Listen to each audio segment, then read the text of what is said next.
This episode of the Exodus Podcast is with Phil Tuttle, and Phil has door knocked and sent a bunch of letters, and he's going to share how he has a 14% success rate of getting permission. Some great information if you're looking for another parcel to hunt. You're going to want to hear. Hope you guys enjoyed this episode. Here we go. You're in a very densely populated area. Yeah. Very densely, one of the biggest metros in the country. And we're going to talk about getting permission. This is something that a lot of people talk about, and I think that's probably where it ends for most. I think this is the progression.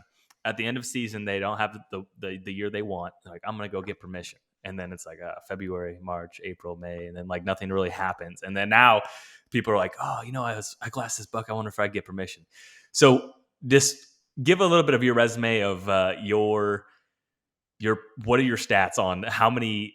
What's your calendar of getting permission, and then like how many inquiries are you putting out a year on average? Yeah, well, let me just start by saying this is not secretive stuff. And if I took care of myself and worked out like I pursued hunting properties, I'd be in awesome shape. And probably, in a lot better place. But so some numbers here. So there's really three things like to acquiring new spots. There's the lease websites, Hunting Lease Network, Basecamp, HLRBO, pay to play, but very easy to use. Very expensive up that way too. Very expensive. Very, very expensive. And so I haven't actually used those in Illinois yet, just because cost has been a barrier to entry for that. But I've used them in the past, and there's a place for them. Back in Nebraska, I used both those websites and had great success on properties through those guys. Door knocking is the best, highest success rate method. It's a highly targeted approach. And so I've got a 14% success rate for my door knocking. And that's based on, I've got, and this is over like the last 3 years. So I've got permission on 11 properties, and I've knocked on about 75 doors to get those 11 properties. So on the 75 properties that you basically declared that this is worth a visit, what were some of the attributes that you're like, okay, I need to track this person down? Well, it's like spending the last hour of your day on OnX or HuntWise in bed and dropping pins. So it all starts with dropping pins, right? And so you pull out whatever software you're using. I really like OnX. And so if you looked at my OnX, I'm not going to show specifics here, but you'll get what I'm saying. Quantify. Yeah, you'll get what I'm saying here when I show you kind of a just how egregious the. Oh my gosh! So anyone looking at this is, I thought I had a lot of pins. Oh my gosh! Oh, you probably do, Jake. Well, I don't know. That's a lot. Mine are all over. And most of those will never. Yeah, most of those will never generate into anything, but it starts with dropping pins. And so you asked about attributes. I'm not interested in that 620 acre cattle farm that, probably gets a letter or a call or a door knock a day. I'm looking for that 12 acre sliver in between the forest preserve and that farm that maybe has a house on the front of it, an older couple who's been living there, whose son used to hunt, but now he's moved away. That's what I'm targeting. I'm looking for those overlooked properties that maybe someone would think, or it doesn't have many trees, right? It's tall grass or something that, that's not a good place to hunt. There's no timber, there's no deer. Like that's what I'm looking for. And so, so you find one of those, and then you figure out where they live. What is the best time of day to go there and say, hey, my name's Phil? Yeah. So I think it's weekends. So anytime during the weekend or weekdays from 5 to 8 p.m. And some of that depends on what time of year it is. So you don't want to go after dark. And so it's that I'm not afraid to knock during dinner time. And again, if you're respectful, I don't think it's a huge deal. And I think gone are the days that every family's sitting around the supper table. True. From 5 to 7. But so weekends anytime, or weekdays 5 to 8 p.m. And just a couple things on that. You want to dress appropriately. So wear jeans and a collared t-shirt. You don't want to have a suit on and throw the salesman vibe. But like something like this that I'm wearing right now, and jeans and boots. I try not to wear a hat. I don't think there's anything wrong with it, but I think just showing your face and smiling and backing up from the door. So I'll go ring the doorbell or knock, and then I'll take 4 or 5 steps back from the door, and I'll have my hands out so they're not like, this guy's about to pull a gun. Yep. So you can see your hands. You are in Chicago, so fair. yeah, exactly. And then just back up, smile. Like you've got to smile. My wife reminds me all the time, you need to smile more. But smile, and then if you can tell that it's not a good situation, like get the heck out of there. Don't Uh-huh. hang around if it's not a good situation, or if an So older lady looks out the window, uh-huh. if she's afraid You're to answer the door, just leave. yeah. So Okay. So and then okay, so let's just do a mock conversation here. So so I'm opening the door. Go ahead and give me yeah. your pitch. And then let's say it's exactly the example you provided. It's 12 acres, there's a house on the front, and it has a good connecting habitat. Yeah, hey there. My name's Phil. I live in the area. I run a restaurant here, not too far away. I'm a dad. I got 4 kids, and when I'm not working and when I'm not with my family, like I love to bow hunt, and we love to eat venison. And I was just curious if you'd ever be open to allowing me to bow hunt on your property, Hmm. and then you just see where it goes from there, and you can tell right away if it's worth wrapping up, saying, "All right, man, thank you for your time. I'm gonna head out," or, yeah, we used to have a hunter, or, yeah, I think we talked it. Let me grab my husband real fast. And then it's Hmm. like, okay, now we're in the chips. Hmm. And so, what are some? Is there any common objections that you get that you're able to overcome, or is it usually like once you Uh hit a wall, it's like, well, I'm not gonna twist their arm here. yeah, if there's any barrier, I'm usually wrapping it up. But I will say that. So like if somebody a common one is, oh, we've already got somebody who hunts, or if I get that, or if it's a no, I just say, well, I appreciate your time. Is there anybody, like, do you know anybody else in the area who might be open to allowing somebody to hunt? Hmm. And then, well, I know Jim down the street. And so trying to get a lead out of a friendly conversation for another person to go see. Um, and then this has actually happened twice, which is really interesting. If they're open to like exchanging phone numbers, I've had two different people say no in the moment because they had another hunter that turned into a yes like a year later. And Mm. so, if there's an opportunity for to stay in contact, and once they hear about your family and they realize you're a decent person, there's sometimes an opportunity for that. But if there's like a barrier, or like a, well, we hate hunting, like, no, like you're not going to convince their worldview to change. Like, get out Hmm. of there. Hmm. And so, okay, so that's anything else that you can think of that would be good advice? Because I mean, a lot of this, to your point, is just common sense, but I can tell you how many doors I've knocked on the last 2 years. It's zero. So that's why my success is zero for that strategy. I would say batch them 10 at a time. Okay, so I've Mm-hmm. knocked on 75 doors roughly, and it Mm-hmm. might be more than that, but roughly 75 to 100 doors since I've lived here since 2021. And you just do them like 10 at a time. So I'm going to drop 10 pins in one little area, so maybe like a 20 or like a 10-mile radius, and then cut out 2 hours of your night and go hit those 10.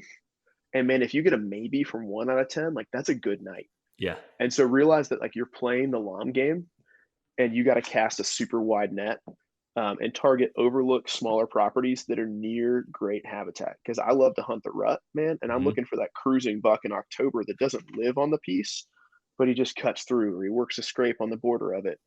Uh, and so, yeah, that's what I would say. Okay. And then what about once you get that permission? Is there any tips of retaining that permission? Because I think Mhm. I mean, it's all relationship based, but what do you follow up like at the end of the year? Do you send them a Christmas card? Do you send them some coupons? Yeah, yeah, right. Restaurant coupons. Yeah. Yeah. Uh, well, let me say this: you got to start with bow only. Would be my recommendation. So me and my buddy love to do deer drives in November. Like, no, like Hmm. don't do that. This isn't Iowa. We don't have that culture out here. Start with bow only, and like make it about like, hey, I do love getting out when I'm not with my family, and we love to eat venison. So some of those attributes of the process, showcasing like the responsibility of Hmm. what we do as hunters to manage the populations. And then, you know what? I've had them turn into gun permission before, Hmm. just because you grow trust, and it's just relationships. Oh, well, Phil seems a nice guy. And then I'll say, hey, do you guys mind if I hunt rifle season next week? Sure, go ahead, man. Like, let us know if you kill anything. Hmm. And I've had that happen out in Missouri, and one of my best farms out there that just started as bow only, and it's actually a bang up gun farm. Hmm. So, yeah, you got to start small and don't overstep like in the early phases. You got to play the long game. So, Hmm. And then, so are you when you let's say you're gonna go hang cameras. Do you like give them a text or like, hey, I'm gonna go hang? But like, what is the expectations from them on, or what's your expectations on communication throughout that year? Every single farm is different. And so some landowners are like, yeah, man, go out there, have a good time. You can be out there anytime you want. And you can kind of like prod for those. Some of the guys are like, I just picked up a new piece, 94 acres, about an hour west of us, and he wants a call or a text every time I'm out there. Hmm. And I met with him on Monday night. And when I got there to walk the property with him, his brother and his son and his wife were there to meet me. So Oh it was wow. almost like a meet the family situation. Hmm. Do we like this guy? Do we not? And it went really well. And I walked the property with his son. And that's a situation where I think I can hunt it when I want to with bow, but I need to call or text first. Hmm. And I'm obviously like super grateful that I even get to be out there. So every situation is different. Some of them are like, yeah, buddy, have a good time. Like, Hmm. see it, like, might see you this year, might not. You just need to use your instincts and people skills to know what each circumstance like demands and what's good for that property owner. But back to your first question that I didn't really answer, I do at the beginning of the year or throughout the year try to touch base with all my permission spots and just, hey, I'd like to hang stands this weekend or go check straps on stands from last year or go check batteries and just let them know what I'm doing Hmm. is good. And yeah, I do deliver coupons sometimes if needed. Uh-huh. And I've dropped off jerky, venison jerky before, sent thank you cards, bought gift cards from places. Anytime you can, like, if you know somebody has something they like if you know the grocery store they shop at, or you know where they buy their gas, if you can buy like a gift card from a conversation that you remembered that they like, Mm. that means a ton because you personalized it to them. And so it's Hmm. just people skills 101 Hmm. and just being a good person and solidifying that you can hunt there again. Don't just show up 2 years later and be like, "Well, you told me 2 years ago." You Yeah. wanna check in. Yeah. So, Okay. So that's one that from the stats, I'm guessing that's the most effective yes. strategy. So Yep, what and I about? will Go ahead. yeah, I will say one place, one door knocking permission spot, I went back 3 times, and he said, "Well, I'm gonna sell, so sorry, no." Then I visit him again the next summer. "Yeah, we're still looking to sell the property, but come back in September. If we haven't sold it, I might let you hunt." I Mm. came back in September, he hadn't even listed it, and now I've got an 18-acre piece. It's one of my best farms that now I can hunt anytime I want to, and that's Hmm. one of the ones that, it's 22 minutes from the house. It's just a good spot, hard to hunt from a wind perspective, Hmm. but, has good deer on it, and it just took 3 different visits, and now I consider that guy a buddy of mine. Sure. So, No, yeah, that's cool. That's yeah. So it can be done. It can be it can be done in today's scenario it's worth it. situations. Yeah, yeah, absolutely. I mean, 14% success rate is pretty dang good. Yeah, for sure. What about the letter perspective? Yeah, letters. Okay, so this is second to the door knocking, not nearly as successful. So mathematically, I've sent out 150 letters roughly since 2021, since January when I moved here. I've acquired 3 properties out of 150 letters, represented of a 2% success rate in that time. And when you hear that, you're like, geez, like why bother, Phil? Like, here's why. All it takes is one. All you need is one. If you get one spot out of it, is that not worth your time? But yeah, break down what's your time worth and how much would it cost to do that?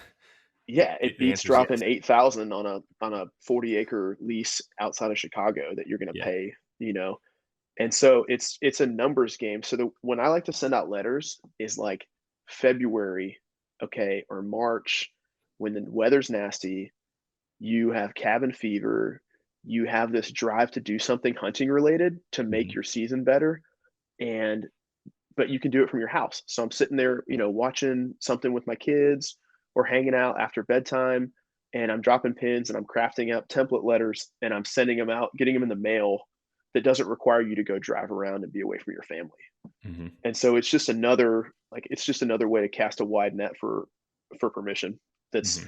again way lower success rate, but it's a numbers game. So if you can send out 500 letters, you're probably going to get a place to hunt. Yeah.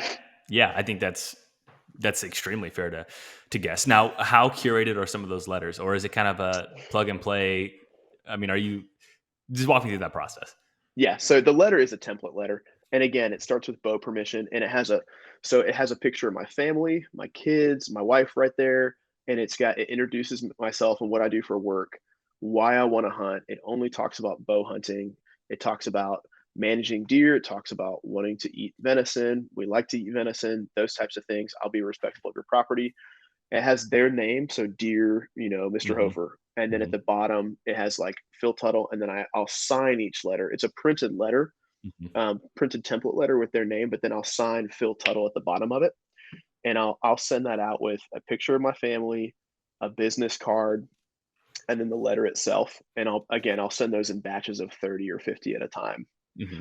And you find So those most effective in that February, March? Are you still? Have you sent those out in August or September with any success? yeah, I've sent them out all throughout the year. I generally just send them out when I'm like Cooped have up. got the yeah, when I've got cabin fever and I'm like, I want to move the ball downfield on deer hunting, and I'm frustrated with my current spots. I need a new spot. I'll do that when I feel like I need to do something, but I'm not going to go knock on doors for whatever reason, or I'm with family over the holidays. I've done that before, like around Christmas time. Mm-hmm. I'm thinking about deer hunting, hanging out with the family, and so I'm dropping pins or whatever. Yeah, for sure. I have to take a leak so bad. We're gonna take a brief intermission here. Sounds good, man. Okay, you're like, Me too. I'm gonna do that.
okay.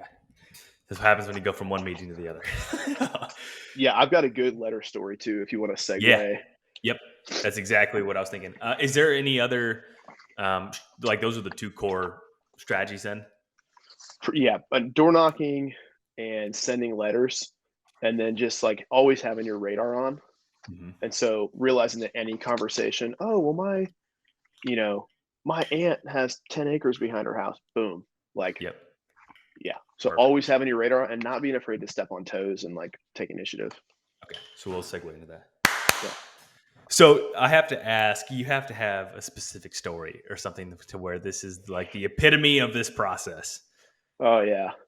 Okay. So I said at the beginning, you got to play the long game with this stuff. Uh, so I sent out a batch of letters. It had to have been no, it was 2021. Okay, so 2 years ago, and it was just a batch of letters to a bunch of landowners.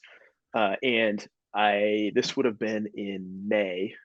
I'm working at my restaurant, and a gentleman comes up to me and says, "Hey, are you Phil?" "Yeah, yes, sir. How can I serve you? What's going on?" And he goes, "You sent me a letter 2 years ago." And my defenses were kind of up, and I said, "That's very possible. Yes, sir. I do that sometimes." And he goes, "You still looking for a place to hunt?" And I just kind of big grin. I said, "Oh yes, absolutely, sir. Come on." And he goes, "Well, great." He said, "I just wanted to come here today and like make sure you were who you said you were, and kind of check in on you to make sure this is legit." And then it went from there, and we shared contact information, and I walked his piece with him on Mhm. Monday, and it looks like a really, really great spot. Two That's years later. that's crazy, and it's actually kind of cool that they hunted you down just to make sure you're legitimate. I think he was working in the area, and so it kind of worked out well, but it's an hour west of where I work, and Uh-huh. So long you were games. you were still top of mind 2 years later. He's a really intentional, smart, nice guy, and I could tell that, like a calculated individual. And so yeah, he just, I guess he was playing the long game too on, on Yeah. it. He hadn't forgotten. Uh-huh. That's So crazy. Yeah. That's really interesting. What about you mentioned one of the 18-acre parcels was one of the better hunting mhm. pieces. What are your expectations going on these? Are you just hanging cameras and trying to get an idea? I mean, permission is better than nothing, and I'm sure that's kind of the thought process. But what does it look like after you get permission? Yeah, so again, cast a wide net with permission, but also with bucks. So run a lot of trail cams, as I'm sure you do, Jake. Once I get a piece, depending on what time of year it is, if it's March or April, like I'm not putting cameras out just Sure. because, yeah, it doesn't do it for me.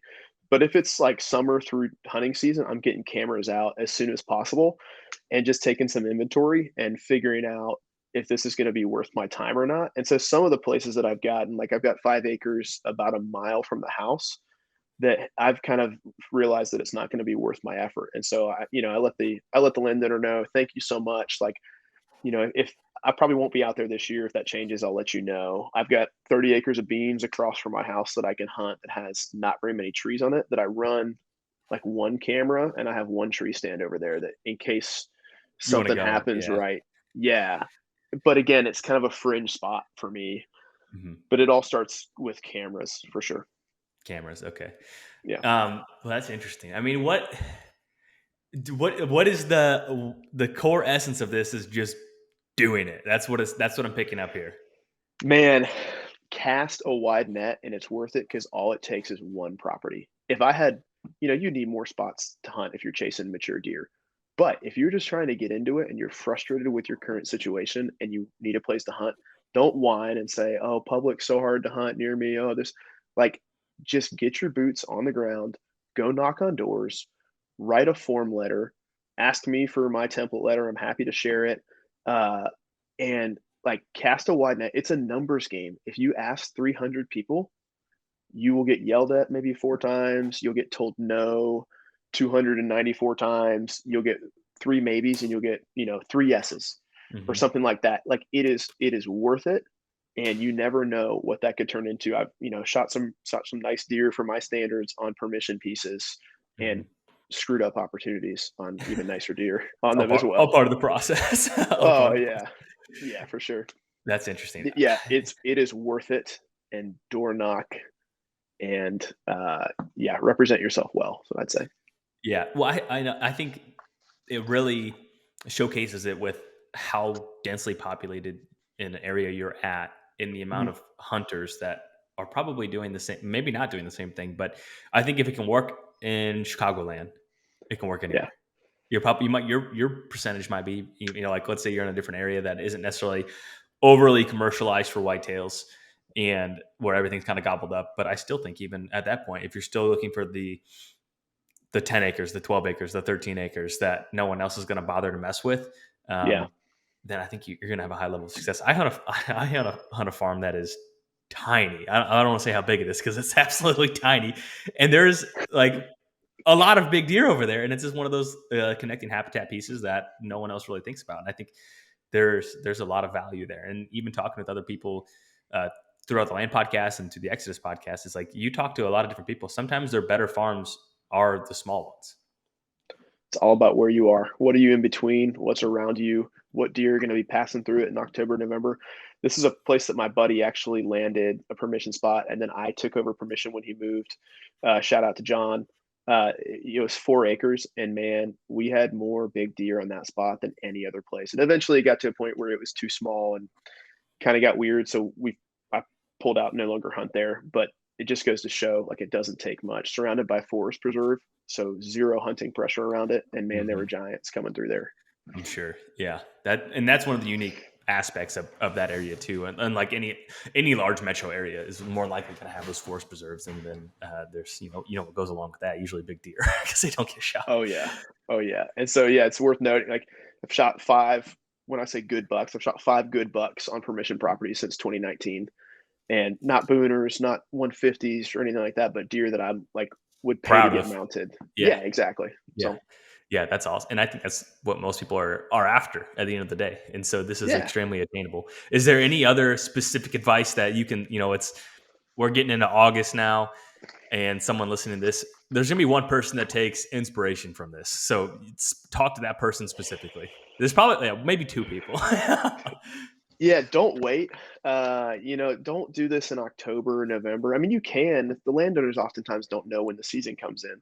So you got to take what you can get, but do it, when you've got a little bit of runway to get the property ready. And so, springtime, summertime is really the best time to do this. And unfortunately, you can't see buck sign and it's a jungle on most properties then, but start ahead of time and don't kick the can down the field and don't be the guy that says, "Oh yeah, I need to go send out some letters," or "Oh, I need to go door knocking." Like it's kind of like the frustration with your current situation has to eventually become greater than the barrier to going and doing this stuff. And so Absolutely. get out there and do it, and it's attainable. Yeah, I would just say like cast a wide net, always have your radar on, target overlook small properties, play the long game, and represent yourself and your family well. Because, like I said, 2 years later, some guy might show up to your restaurant, Yeah. and you know, boom, you're Yeah. hunting. Yeah. And that never, ever would have happened otherwise if you didn't take the initiative Oh, previously. yeah, exactly. Awesome. Well, if there's anything else here, I think we'll wrap it up because this is a short, compact. Let's not make it more complicated than what it's got to be. Do the work. We'll figure out a way to get that template, and if Sure. someone wants to access that, we'll figure out a way to facilitate that, and I'll tell that in the outro of this. But anything else here that you think of? No, feel free to reach out to me, Jake. You can maybe post my number, or email address, or I'd love to. I love helping newer, younger guys get into this. And don't not hunt because you don't have a place to hunt. Go out and find a place to hunt, and then teach other people how to do it as well. And yeah, if I can Awesome. do it in Chicago, so can Yes. you. Absolutely. Well, thank you so much, Phil, for My all of your pleasure. time here today. I really appreciate it, and it's been a pleasure to talk with you. And good luck this year. Thanks, man. Yeah, absolutely happy to do it. You almost said my pleasure. My pleasure. There you go. There it is. there's the Easter egg. Awesome. Thank you.